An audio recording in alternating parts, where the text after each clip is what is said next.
আসসালামু আলাইকুম। IELTS writing task ওয়ানে আমরা জানি মোট 6 প্রকারের প্রশ্ন। এখন আমি আপনাদেরকে একটা জিনিস দেখাই। আচ্ছা, এই যে 6 প্রকারের প্রশ্ন, কারা কারা তারা? Bar chart, line graph, pie chart, table chart, process diagram, map. এই হচ্ছে গিয়ে 6টা। তো আমরা সকলেই জানি, আমিও জানি, আপনারাও জানি, সকলেই জানি যে এই 6 প্রকার হচ্ছে গিয়ে রাইটিং টাস্ক ওয়ানের প্রশ্ন। এখন ধরেন আমি যদি এই মুহূর্তে বলি যে না, রাইটিং টাস্ক ওয়ানের প্রশ্ন হচ্ছে গিয়ে মোট 2 প্রকার, কিরকম লাগবে জিনিসটা? তো প্রথমত তো আমাকে কিছু গালি দিবেন যে নতুন মাওলানা আসছেন ফতুয়া দিতে। এটা স্বাভাবিক যে আসলেই কিন্তু 6 প্রকার, এটা সত্য। যেমন আপনারা যদি বাংলা ব্যাকরণ পড়েন দেখবেন, আহ কোনো কোনো বইতে লেখা আছে পদ হচ্ছে কি 2 প্রকার, অব্যয় সব্যয় এরকম লেখা আছে। আবার কোনো কোনো বইতে লেখা আছে 5 প্রকার। সো ঠিক এরকম দেখেন, আপনারা এখানে 6 প্রকার দেখতেছেন, সবাই জানেন 6 প্রকার, আমিও জানি 6 প্রকার, কিন্তু যদি এগুলোকে আমি 2 প্রকার বলি, আমি যদি এগুলোকে 2 প্রকার বলি, এই দেখেন 2 প্রকার। আমি বলতেছি 2 প্রকার, কেন 2 প্রকার বলতেছি দেখেন, একটু ওয়েট করেন। Numeric and non numeric. Numeric মানে হচ্ছে কি সংখ্যাগত, মানে যে সকল টাস্ক গুলো, রাইটিং টাস্ক ওয়ান গুলো সংখ্যা নিয়ে কাজ করে সেগুলোকে বলা হয় নিউমেরিক। আর যেগুলো সংখ্যা নিয়ে কাজ করে না, শুধু চিত্র আকারে বর্ণনা দেয়, সেগুলো হচ্ছে নন নিউমেরিক।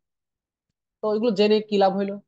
মানে এটা কি আমি দুনিয়া উল্টে ফেললাম নাকি এটা জেনে? হ্যাঁ, কিছু না কিছু তো অবশ্যই লাভ হচ্ছে। দেখেন, আপনি যখন মাথায় রাখবেন যে আপনার রাইটিং টাস্ক ওয়ান হচ্ছে গিয়ে 6 প্রকার, তখন আপনার কাছে একটা টেনশন কাজ করবে। এটা কিভাবে হলো? জেনারেল ট্রেনিং এর এদের রাইটিং টাস্ক ওয়ান মাত্র হচ্ছে গিয়ে একটা চিঠি লিখতে হয়, আর আমাদের জন্য 6 প্রকার। এখন আপনাদের জন্য 6 প্রকার, মানে একাডেমিক যারা, আমরা মনে করি আমাদের জন্য 6 প্রকার, কিন্তু বিষয়টা দেখেন ভালো করে, এটা হচ্ছে গিয়ে 2 প্রকার। নিউমেরিক নন নিউমেরিক, নিউমেরিক নন নিউমেরিক।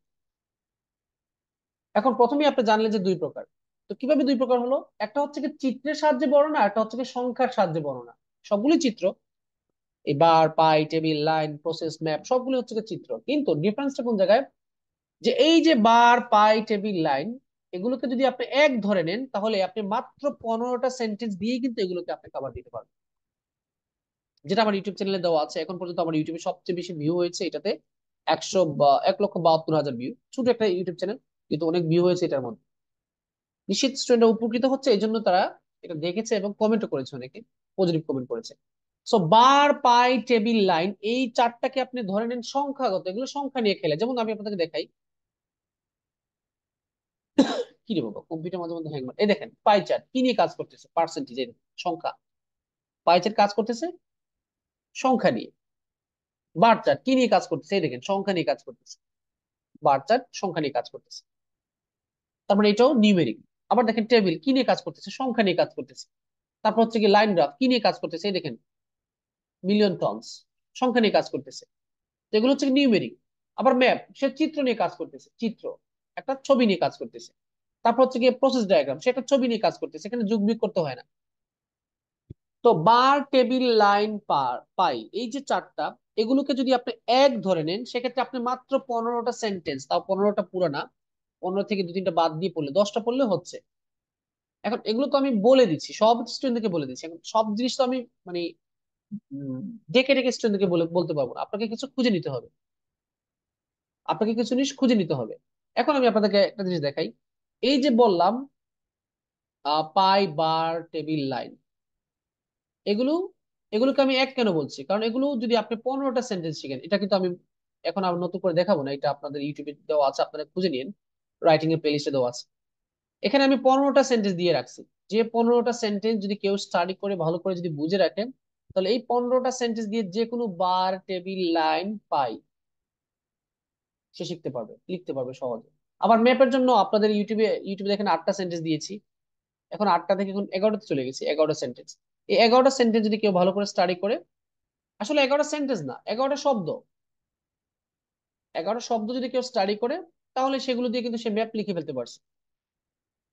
সো আমার কথা হচ্ছে কি, আপনারা এই রাইটিং টাস্ক ওয়ান বা টু যাই বলেন না কেন, রাইটিং টাস্ক কিন্তু খুবই সহজ। রাইটিং এ সহজেই মার্কস তোলা যায়। কেন বলছি?